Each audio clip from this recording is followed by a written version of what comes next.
एक बार की बात है, पहाड़ियों के बीच बसे एक छोटे से गांव में राहुल नाम का एक युवा लड़का रहता था। राहुल एक साधारण परिवार से थे और भले ही उनके पास भौतिक संपत्ति के मामले में बहुत कुछ नहीं था, लेकिन वे प्यार और सपनों में समृद्ध थे। राहुल को छोटी उम्र से ही पेंटिंग का शौक था। वह अपने ब्रश और कैनवास के साथ रंगों और कल्पना की दुनिया में खोए हुए घंटों बिताता था। उनके माता पिता हालांकि उनका समर्थन करते थे, उनके भविष्य को लेकर चिंतित थे।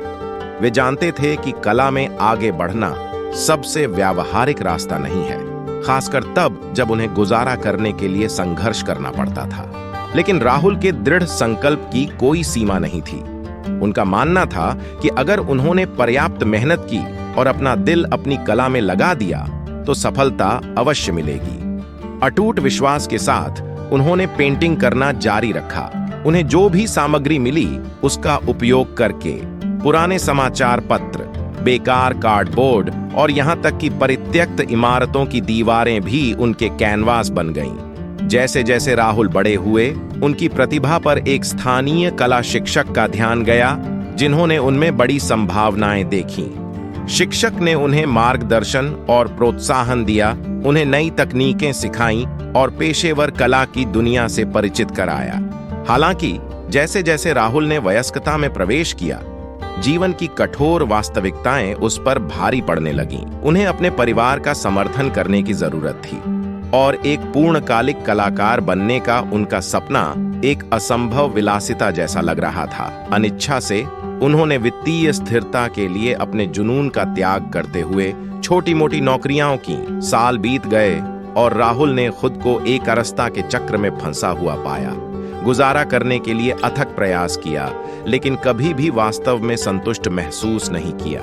उनके सर्वोत्तम प्रयासों के बावजूद उनके भीतर रचनात्मकता की चिंगारी ने मरने से इनकार कर दिया। फिर एक दिन भाग्य ने सबसे अप्रत्याशित तरीके से हस्तक्षेप किया।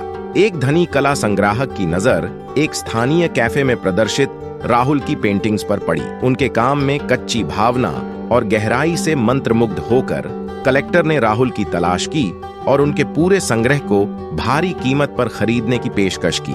पहले तो राहुल झिझक रहे थे।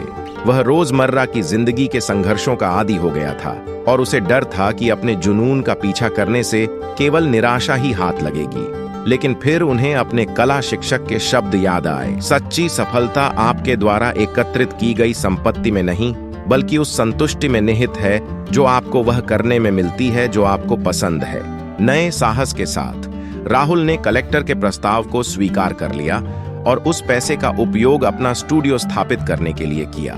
आर्थिक चिंता की बाधाओं से मुक्त होकर उन्होंने अपना दिल और आत्मा अपनी कला में इस तरह झोंक दिया जैसा पहले कभी नहीं हुआ था। उनके चित्रों को दूर दूर तक पहचान मिली और जल्द ही देश भर की दीर्घाएं उनके काम को प्रदर्शित करने के लिए उमड़ पड़ी। लेकिन राहुल के लिए सच्चा पुरस्कार प्रसिद्धि या भाग्य में नहीं था। यह हर दिन कुछ सुंदर बनाने की बेहद खुशी थी। अपनी यात्रा को देखते हुए उन्हें एहसास हुआ कि समय और पैसा केवल उपकरण थे।